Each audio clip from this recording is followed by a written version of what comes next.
Okay, so here's another group theory problem. This says, let G be a finite group of odd order.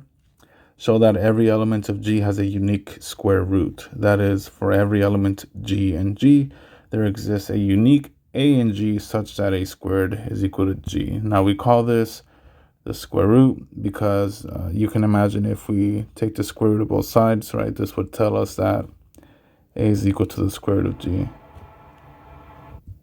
Now, we don't formally call this or define this a square root because G can, of course, be, for example, the complex numbers, and it doesn't make sense to define a square root in the field of complex numbers. So it's just more or less to kind of get the understanding since that's what we're familiar with. So let's go ahead and start this proof. And of course, like always, we will begin with our assumption. So let G be a finite group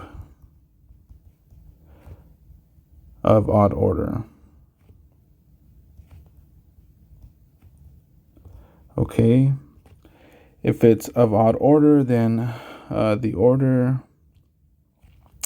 of G can be written as some odd number, so 2n plus 1, where n is just some integer. So for some integer n. Okay, let's go ahead and take some elements in G. So let's take A and G. And consider, since G is a group, we know that we have an inverse for A. And consider A inverse, which is, of course, in G. And, of course, since A is a group, if we take any element in A and raise it to the order of the group, then we will get back the identity elements. So if we take A inverse, raise it to the 2n plus 1 power, this, of course, will give us the identity element in G. So maybe I should write that, the identity element in G. Now, if we apply cancellation of A inverse here, we want to cancel out an A inverse. So the inverse of A inverse is, of course, A. So we multiply or operate, and not multiply, but if we operate an A to this equation to both sides, then we will have that A inverse to the 2n equals A. So this statement here is implied from the one above, and this implies further that A to the minus n squared, per se, is equal to A. And thus, here's the square root, right? Remember, we were finding some element raised to the second will give us back that element. So this here would be the square root of A. So we have found the existence of the square root. So thus, such square root does in fact exist.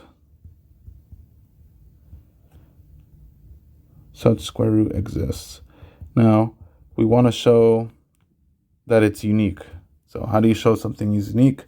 You assume that there's actually more than one and show that they were the same to begin with, right? That's, logically speaking, that should make sense. If you're trying to say there's exactly one, you claim to find another and show they were actually the same thing to begin with. So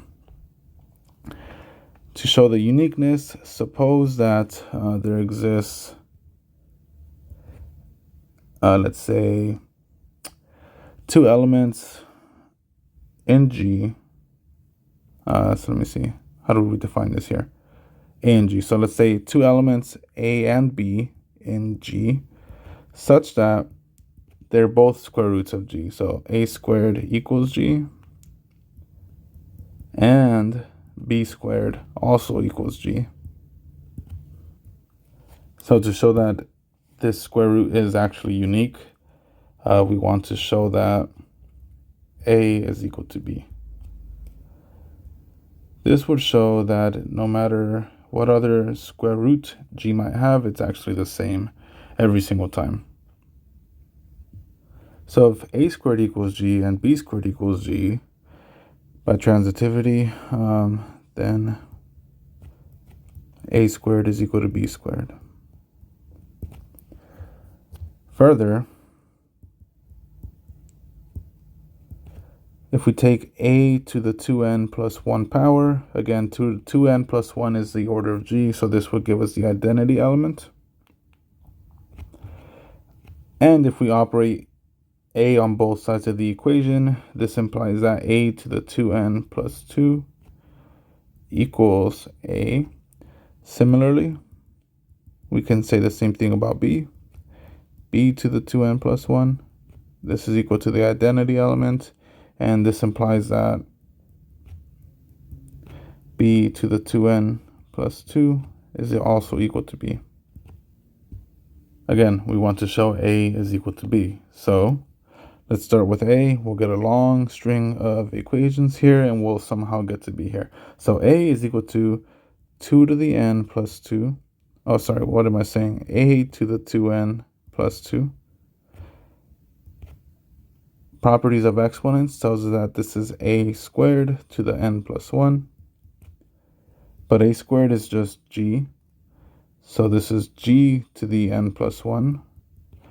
But g is also just b squared. So this is b squared to the n plus 1.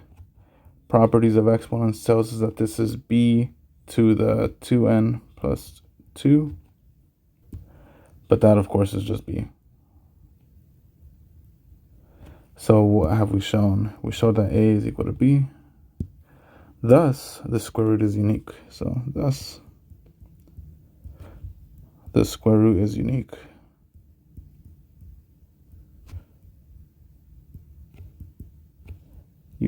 And that completes the proof. So we're done.